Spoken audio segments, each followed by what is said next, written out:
President. Dr. Nawar, thank you very much for coming.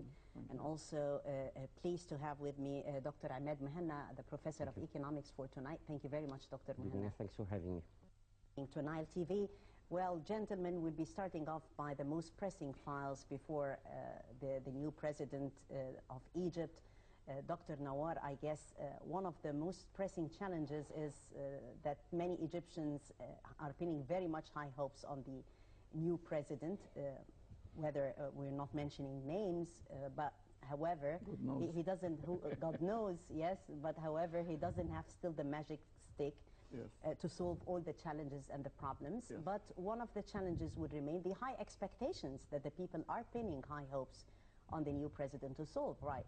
It's true that everybody in the country is pinning very high expectations on the forthcoming president, especially after 3 years of revolution, that people struggled hard in order to see its slogans and principles achieved and become realities on the ground.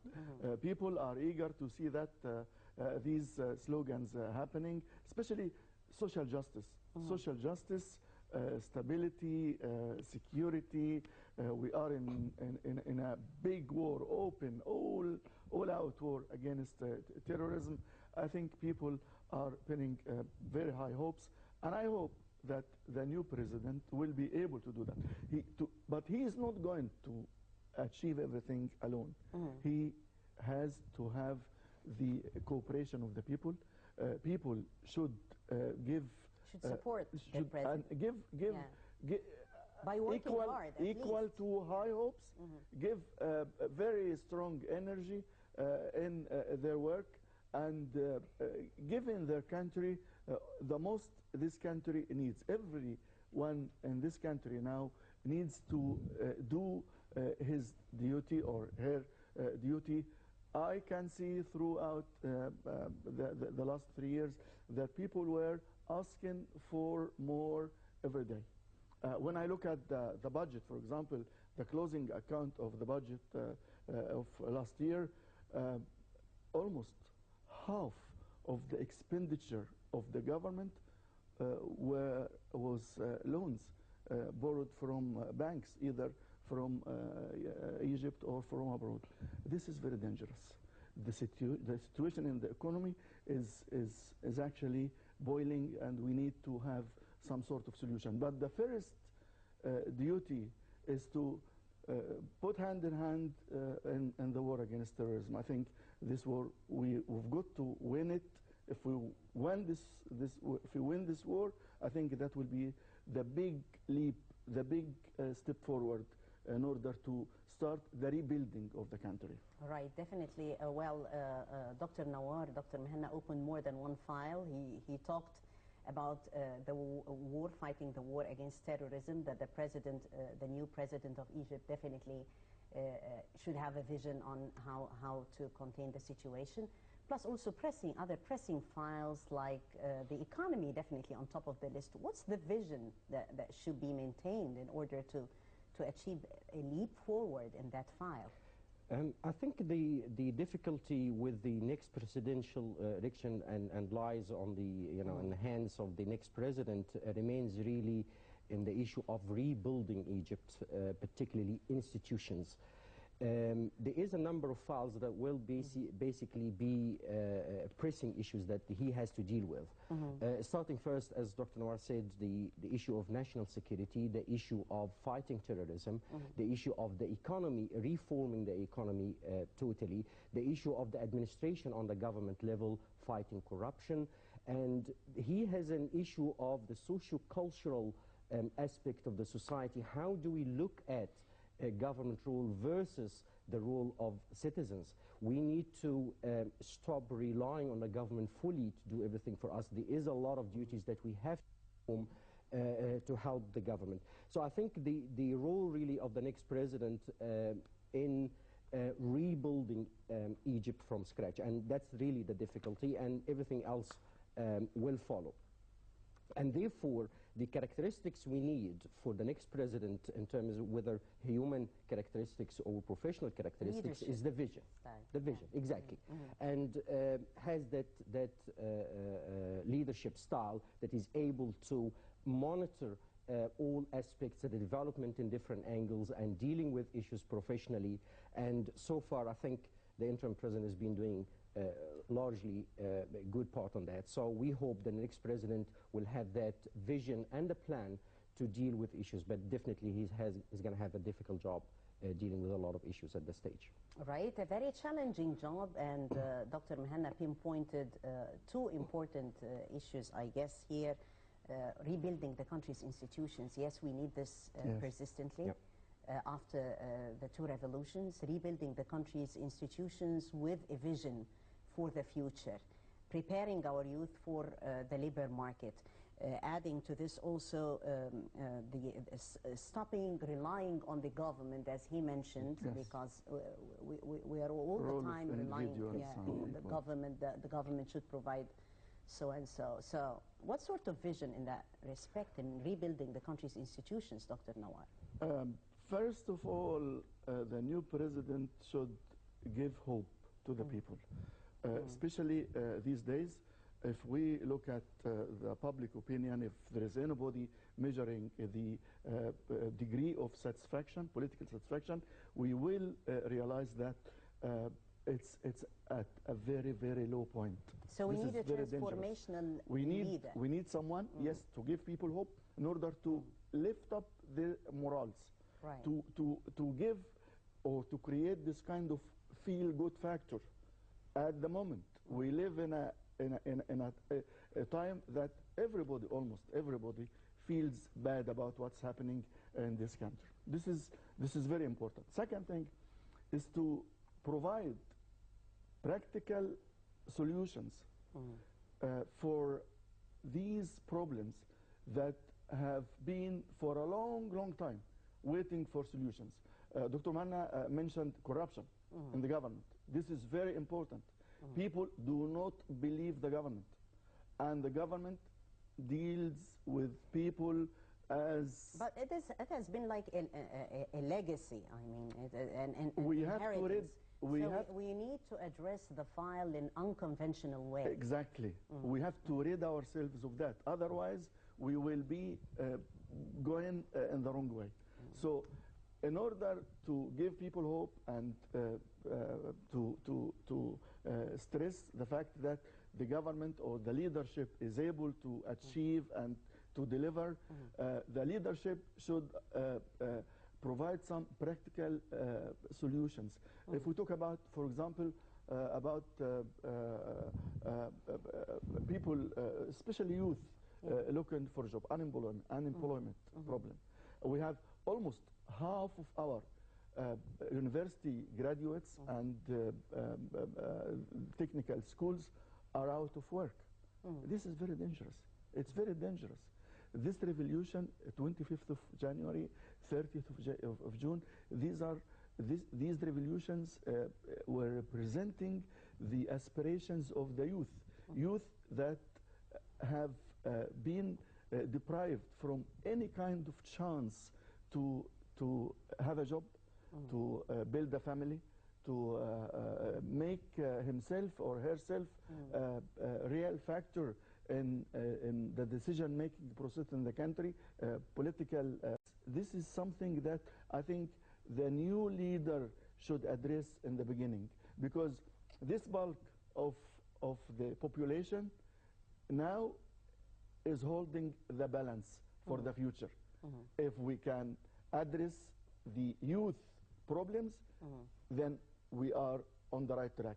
If we go all around the old way, I think this will be a waste of time, and it's not going to satisfy the people. And I promise you, whoever is going to come, the next president, if he cannot deliver within 3 to 6 months, and people can see a real achievement on the ground, people will go out to the streets again.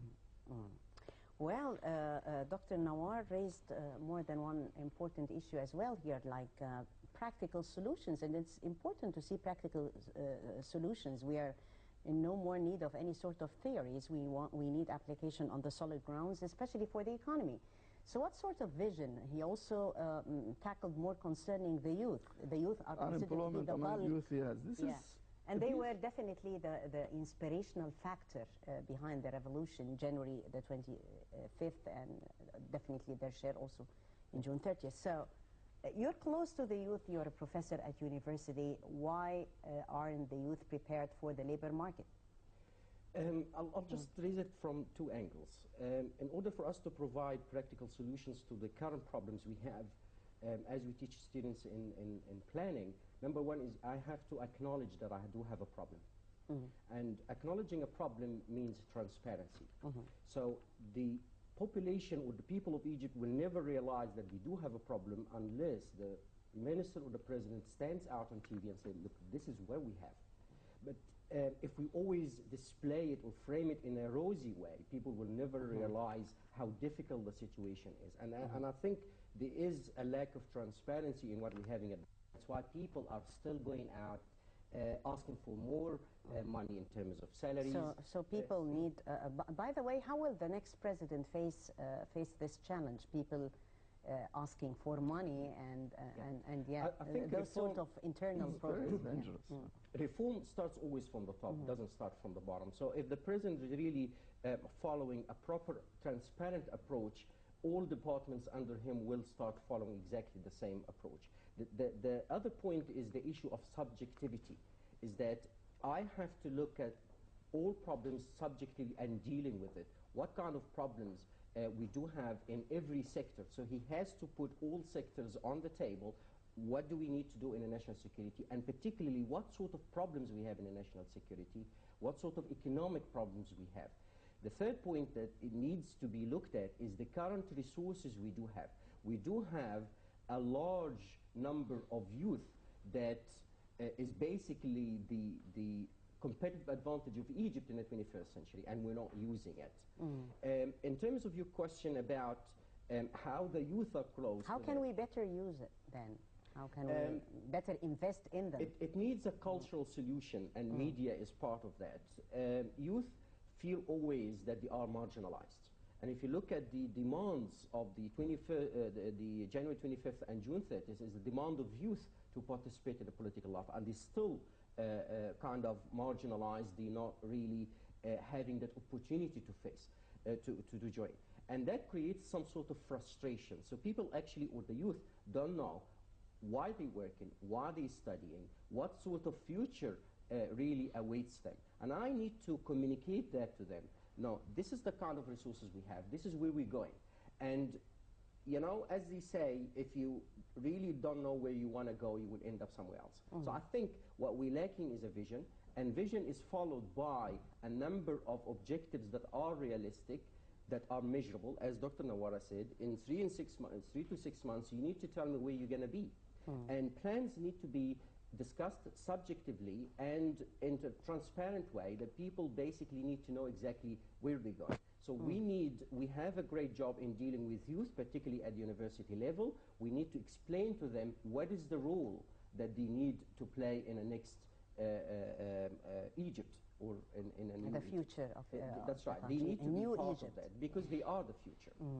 How do you see, Dr. Nawar, the role that would be played by the youth in New Egypt? And one of the important issues raised by Dr. Mehena is the issue of transparency. So addressing the youth file also needs transparency, but facing the situation, what are their needs? How are we going to serve them? Yeah, it's very important that if the government wants people to work hand in hand, that the government should be transparent with the youth.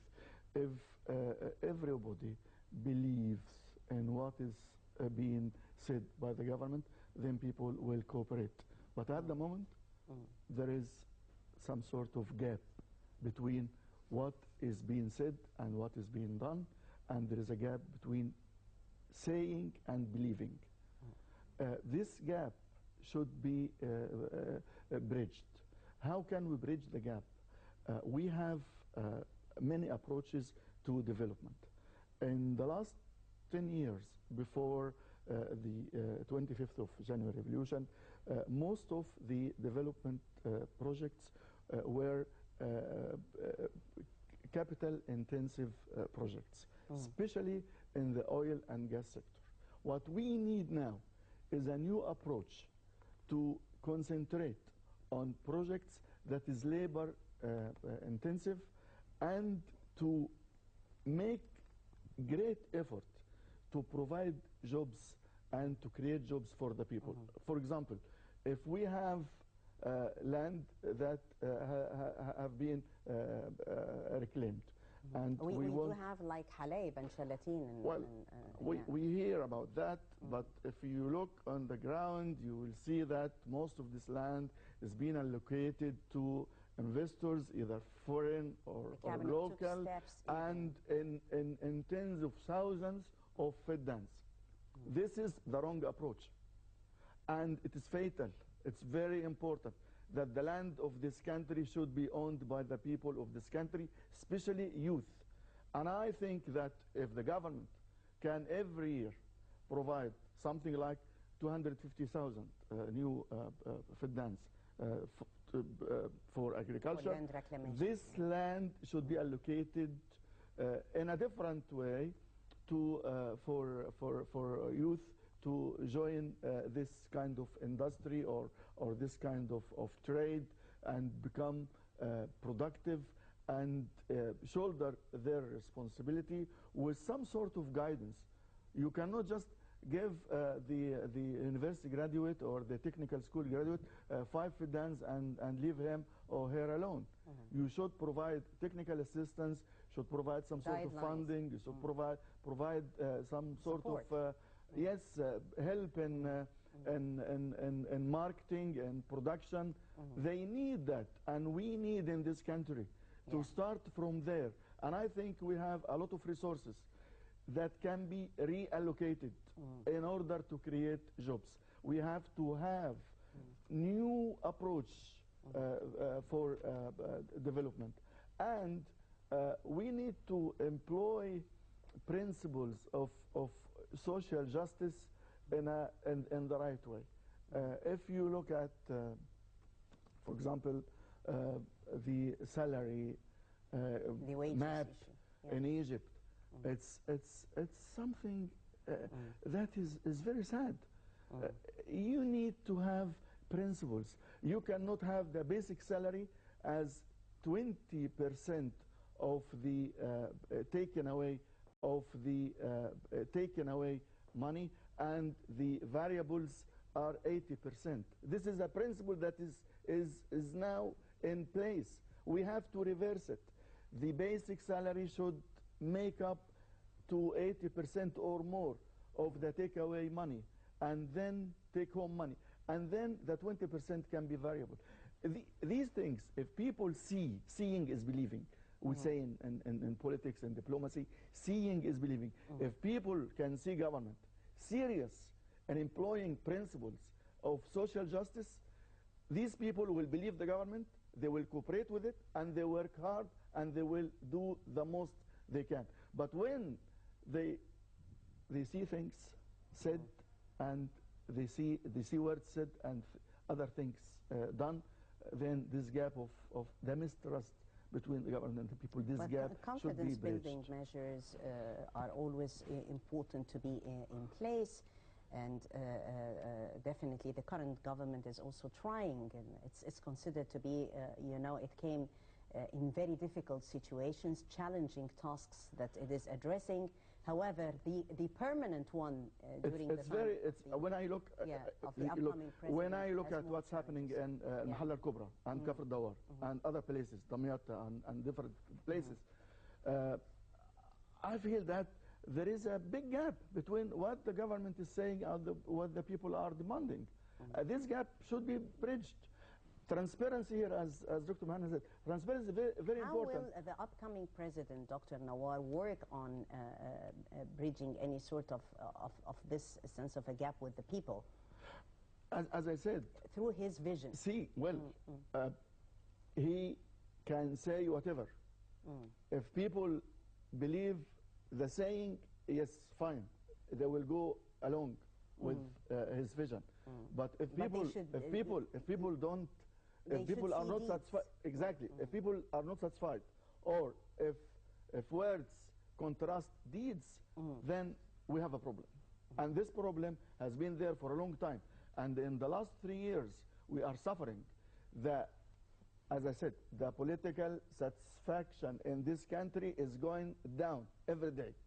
And this should be... This is one of the challenges before the next president. Yes.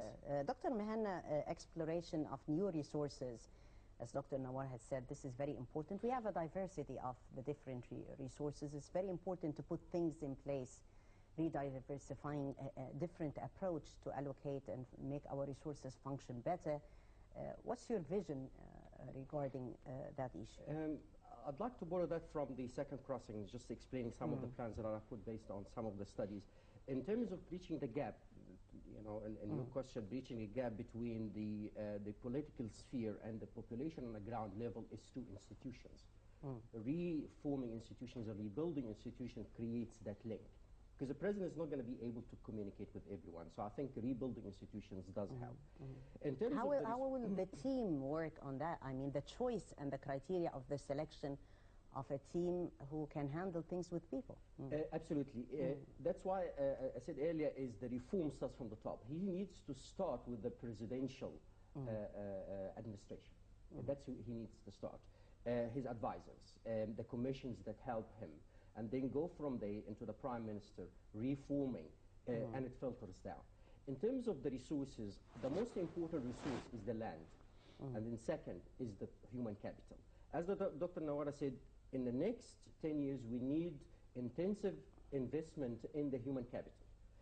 Training in the right direction, not a theory-based training. We need a lot of vocational training institutes that can help youth get the skills required for the 21st century and rebuilding Egypt. In terms of the land, I'll go back to the second crossing. There is 3 phases that I put. Number 1 is helping people to move to the rural areas, as Halab and Shira team, as you said earlier, Sinai, West Coast. And that comes, as I suggested, a piece of land. Provide them with incentives. That's right. I'll start with the ones that already work there. And then creating investment sector, and I'll move into the investment sector in a minute, is that I start with the ones that already work in the rural areas that are from the Delta, because one of the problems is we need to remap the population. 80% of the population lives in the Delta. So we exhausted the resources that we already have. We've got problems with traffic. We've got problems with pollution. So in terms of the resources, looking at the land, number 1, the human capital, number 2, looking at the land is how do I use it? I need human capital to use it. So start with the ones that already work in rural areas, Halab and Shalatim, Sinai, West Coast.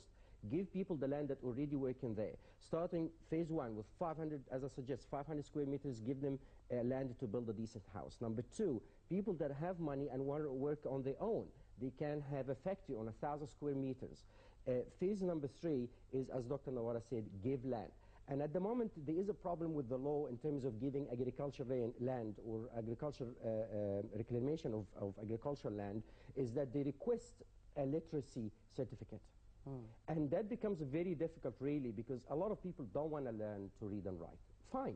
What I need at the moment is a farmer. So if I've got people that, farmers, and there is a lot of land in Larish Valley, and we need to really move people there, is give them the land. Don't put conditions to it, and as Dr. Nawara said, help them, have the infrastructure, give them the resources of water, train them, and help them to market. And one of the studies that I was involved in with an Indian professor is we looked at the 7 companies of the large Japanese multinational corporations like Nissan and Toyota. We found that the spread of the multinational Japanese companies is actually... We need not mention as, but yeah, but what I'm saying is the role of the government is quite important. So there's not always the power of companies or the power of the economic sector is not always because of the companies. It's the government support that provides to them. So if we put a plan for the land as a first resource, we put a plan for the human capital, and as I said, we need to train them for in the next 10 years, focus on human capital development. Yeah, human capital development, Dr. Nawar, is very important, investing in people. How is this going to be another challenge for the new president, especially that we need another line for leadership, for leaders of the future? How can we build on that? It's very important indeed to invest in people economically, politically, and socially. Yeah. At the moment, we know that after the presidential election, we will have parliamentary election, then local election, and the new constitution gives the youth 25% of the councils, the local councils, or the councils that are supposed to monitor the activities of the local authorities there. I think this is very important that we have a good document, the Constitution, but that should be, we should elaborate on that in creating the laws and the legislations needed to activate principles that have been laid down in the Constitution. One of the very important issues here is the decentralization. In Egypt, we know that Egypt is a very centralized state, has a central government, has a long history in this country, and we are suffering for decades from corruption in the central government and local governments, and even within the state-owned enterprises. I think one of the issues that should be that we should deal with in the next phase, once we complete the rebuilding of our institutions, political institutions, is to tackle corruption and to start some sort of not fully decentralization, but what I can call it controlled decentralization in the beginning, to delegate power to people. People should feel that they participate. Well, this also appeared while drafting the Constitution. Definitely. Yes, yeah. yes. That it's very important. Was one of the gains. Yes. If you make me feel that I am owner in this country, I am not just a subject, I am an owner. Increasing the sense of belonging. Exactly. Increasing the sense of responsibility. People can feel that this country is theirs, so they should work for it. If we get these approaches right and convince people, whether youth or old people, active people in life, I think this will help us to build a new future for this country. We cannot continue as we were. This is finished. If anyone thinks that things will come back again as they were before, they are mistaken. I think people have put an end with these two revolutions. People have put an end to what was happening before the 25th. Will definitely take no forward. way, in no way. The old ways will be employed and succeed and continue again. People will have to innovate, create new methods in government, in local government, in administration, on all levels, even in the factory floors. Right. We have to, from the cultural way, we have to adopt some sort of new culture, culture of belonging, culture of sacrificing in the right way, and culture of giving, not culture and the hard of work too. Of ask exactly. Not that's we culture. need production. You look at people everywhere, all around, asking for things. Who can provide? As I said, the last in the last year, the last financial year, this expenditure, almost half of the expenditure of the government was loans. This is very dangerous. We cannot live with that. They cut down on investment categories, and they took the money to spend it on things.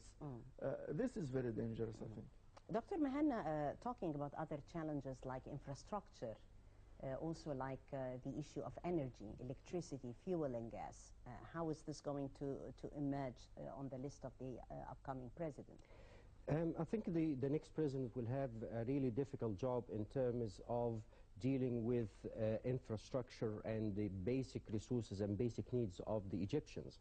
And if you look at the problems that we currently have, the problem of energy, the problem of roads, the water, schools, universities, it all comes down to the current map of the population and how we spread on the land of Egypt. At the moment, we live over 6.5%. More than 80% of the people live in the delta.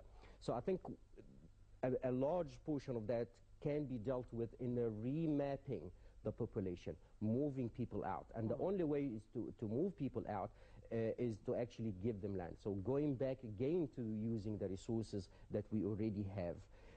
If you look at the current problem of having people building tall buildings and having, 20 families, it's a burden on infrastructure, roads, burden on water, energy, etc. So number one is to help remap the population across Egypt, and that needs a national plan. Number two is looking at mega projects that can help move people out, as you said earlier, is an incentive to move them out. And starting mega projects such as, developing Turshka more, developing Halab and Shalatin, Sinai, West Coast, the wind energy. The Suez access. That's right. Yeah. So that will help basically reduce the burden on the current infrastructure until we have more projects that can help us. And at the moment, if you look at the major projects of the El Daba, the nuclear station, looking at Al-Qattara, depression, looking at the solar energy in Aswan, looking at the eastern part of Egypt along the Red Sea in terms of the wind energy. So we do have a lot of resources, but as Dr. Nawara is the proper utilization of the current resources. And what we need is really a mega plan that can really put Egypt in the next 50 years. What are we going to do? Which projects we're going to start with? And particularly looking at water. This is where we're going to have really challenges dealing with water. Definitely. The water file, Dr. Nawar, we have persistent challenges, and we've seen the latest visit by the Minister of Irrigation to Ethiopia, and it's a matter of life and death for the country. A persistent file, one of the most pressing files for the upcoming It's our basic lifeline. I mean, the River Nile is our basic lifeline. If we have shortage in water, and we do, by the way, we do have 30% deficit in water resources. We have 10% deficit in energy resources. We have in our education and other, we are not living in abundance. We live in scarcity. And we need to deal with that. And as I said, without mobilizing people behind the political leadership, the government will not be able to do anything. You have to mobilize people. You have to have the people to trust you first, and then they follow you in the right way. To deal with the water file, we have to look at this from two sides, from the local, internal side, and from the external side. Internally, we are not dealing with our water resources in a rational way. We have to make ourselves aware of what we are doing. If you look at the river itself and the way is being dealt with, you feel sad. You feel sad. Well, a very pressing file. The water file might take hours to tackle, actually, but unfortunately our time is up because we need to move forward. It's very important. For the water and energy, I think, and education. Important. I mean, this is... And healthcare, the new president will have a lot to do, but I hope... God bless. God bless his steps. Well, I thank very much my distinctive panel for the daily debate tonight. Dr. Ibrahim Nawar, our political analyst, thank you very much for coming. You're welcome. Dr. Ahmed Mehna, professor of economics, thank you very much, sir, for being here. live Thursday on the Daily Debate. Thank you, dear ladies and gentlemen, for joining us. I'm Taghreed Hussein. Thank you all for watching. That was the Daily Debate for tonight, and we were discussing more about the pressing issues, the most pressing files before the upcoming President of Egypt. We'll see you next week.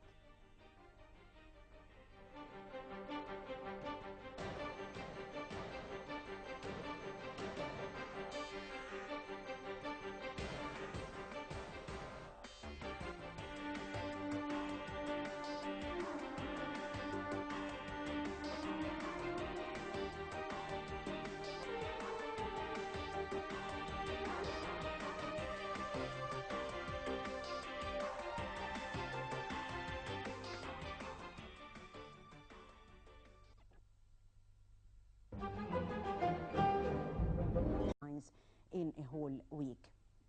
An army officer and 5 soldiers from the counter-terrorism operations in North Sinai were wounded in terrorist attacks.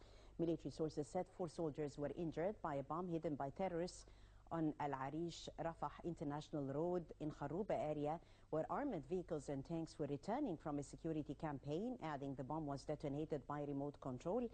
They also said that an army officer and another soldier were wounded when gunmen shot at their car while they were patrolling the border south of Rafah. The army and police forces are chasing assailants. Meanwhile, another security source said that security forces in North Sinai arrested 5 terrorists, destroyed 63 alleged terrorist havens and 4 tunnels during a security crackdown in Bi'r al-Abd in Sheikh Zuwaid and Rafah.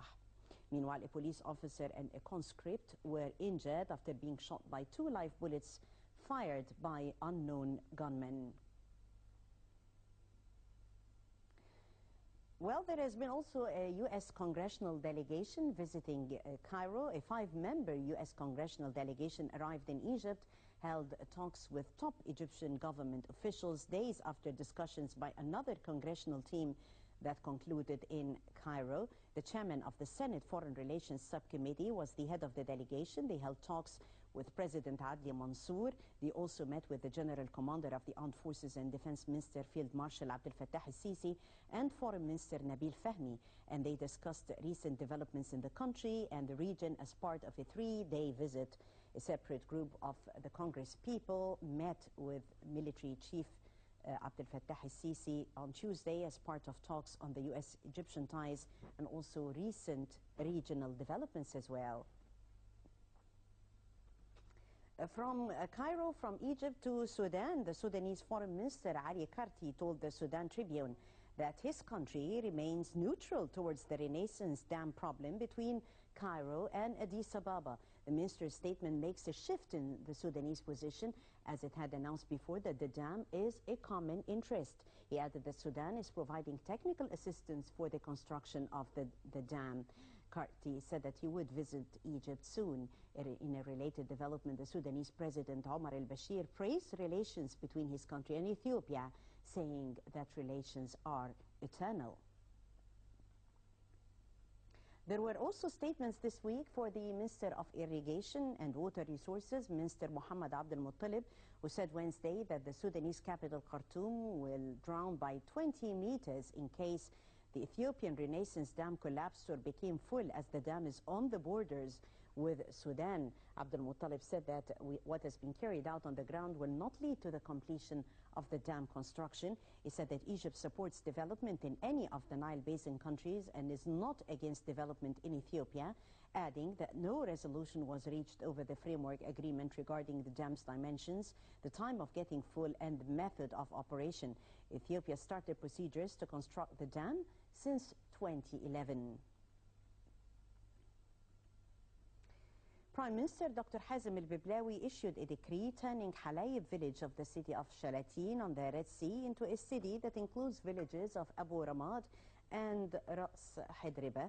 The Minister of Local Development, Adel Labib, said that the decision was based on a desire to develop further the region as part of the Egyptian territory that is inhabited by Egyptians who are keen to achieve development in their country.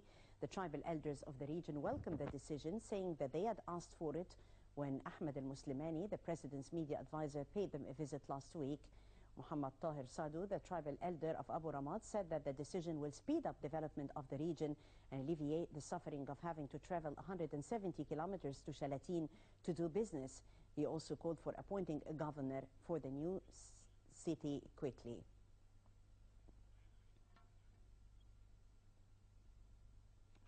And always honored to have with us Cabinet Spokesman Ambassador Hani Salah. Excellency, thank you very much for talking to us here on Nile TV. Thank you, Madam, and good evening to you and to your audience.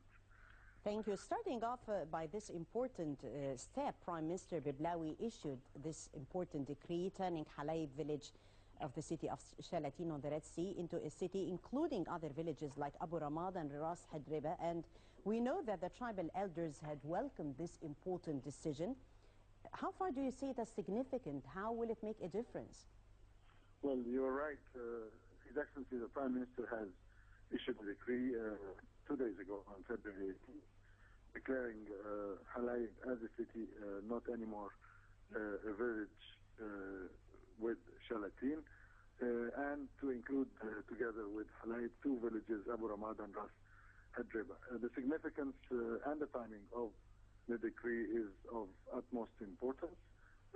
Again, reaffirms the fact that Halayb is an Egyptian territory under Egyptian complete sovereignty, and also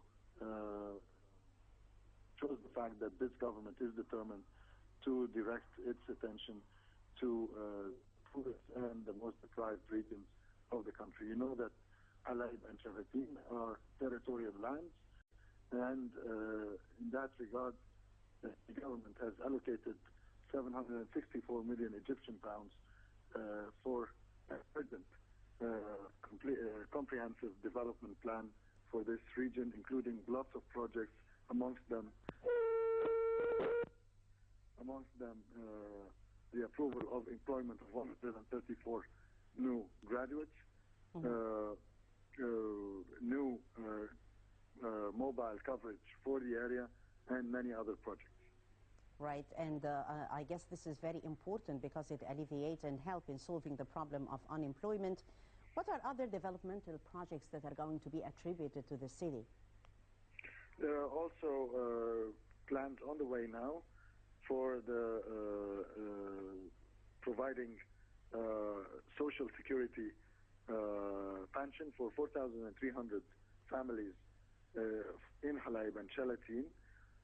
Also providing new teachers for the families over there, and also allocating 600 square meters for every family living in Halayb and Shalatin. This all comes within a framework of the aim of the government to allocate the year 2014 for social justice, and this is done through not only words but deeds in areas like Halayb and Shalatin, Upper Egypt, Sinai, and also in the new development project in the Suez Canal. Right, you are. Thank you very much, Excellency. Cabinet Spokesman Ambassador Hani Salah. And yes, that words are translated into deeds, a very important factor. Taking to you to another top story, the body of Egyptian filmmaker Muhammad Ramadan was found earlier Wednesday, 5 days after he went missing, when a blizzard had hit the mountains around St. Catherine's Monastery in South Sinai, where he was hiking along with 7 others. According to Al Ahram correspondent, Ramadan's body was found by the Bedouin guides as well as a search and rescue helicopter from the armed forces. His friends said the body was discovered 400 meters away from the 3 hikers who were found frozen to death Monday, and when bodies remained in the mountains. However, the armed forces has done and spared no effort, to rescue Ramadan and his associates.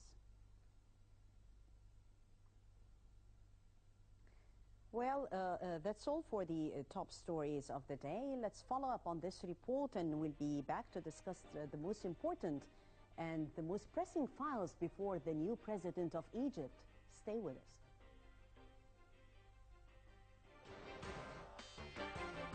The The Foreign Ministry has rejected the conclusions adopted at the end of the meeting of foreign ministers of European Union countries. In Brussels, Monday, it issued a statement on the same day voicing this rejection and pointing to the positive and negative conclusions in the press release issued after the meeting. Foreign Ministry spokesman Badr Abdelati pointed to positive points like underlining the strong relations that bind Egypt and the EU, hailing some articles in the Constitution and condemning violence and terrorist acts that recently took place.